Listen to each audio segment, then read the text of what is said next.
and they're all designed using the same process. Hi, it's Kaylee, welcome to my channel Hartiful. If you're new, then I run Hartiful. I have my own small business and I make videos about running my business, vlogs, that kind of thing. And if you want to check out my shop and everything, then I'll leave the links down below. So today I thought I would show you how I design my enamel pins from like the initial idea to the final design. And I'm going to use my Phoenix design as the example. This is my Phoenix design and I made it in this version with the glitter, and also my Pride enamel pins. I made lots of different flags using, I'll show you some pictures of that one. So yeah, I'm going to be using the Phoenix design as an example, but that's how I make all of my enamel pin designs. So before we start, I'll show you a few of my enamel pins.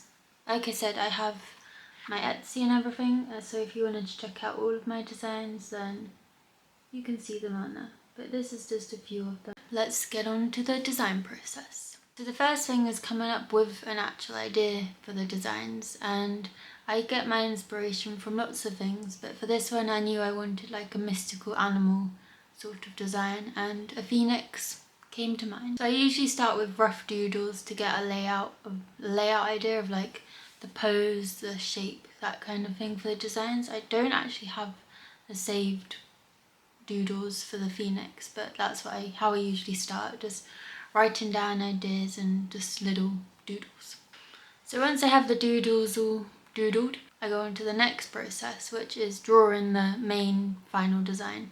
Most people probably use iPads for this step, but here at Hartiful we're old school and we go for paper and pencil.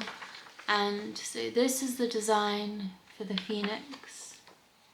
So initially we go over that with pencil, and then once we're happy with the final design and checking all like there's not too small gaps, that kind of thing, because if you think it has to shrink down to like the size of a pin, so we're drawing at this size but it's going to be tiny. So once we're happy with the pencil drawing, then we go over it with pen, and this just helps to make sure the lines are super smooth and when I scan it in it's all clear. If you think about it, the lines are going to be metal in the final process, so you want to make sure they're as smooth and not like jaggedy as you can.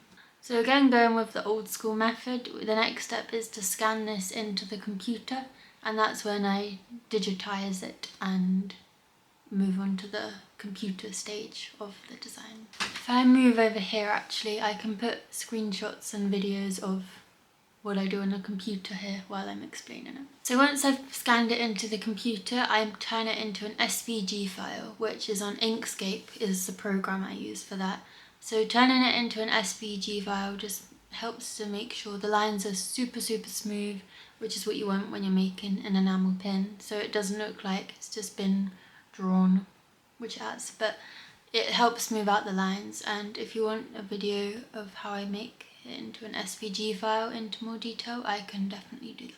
Once it's been made into the SVG file, I put it onto Photoshop, which is one of my favourite steps because it's the colouring, which like helps bring it to life, I think. Yeah, on Photoshop I usually just experiment with different colours. I mean, with the phoenix I knew the colours I wanted it to be because it's typical phoenix colours, and then for the pride flag variations I go by the exact Pantone colours of the pride flag. So this was an easier one to do, but most of the time I try and make a few different combinations and then pick which ones I want to go with in the end. And Photoshop is actually really good because you can colour by exact Pantone colours, so instead of just picking random colours from the spectrum, you can pick the exact Pantone colours, like Pantone number. In Photoshop I go on the Pantone colour palette and I can pick the exact colours and know the Pantone is going to match. Another thing that I've learned from experience over the years is that you need to make sure you're happy with the size of the pin.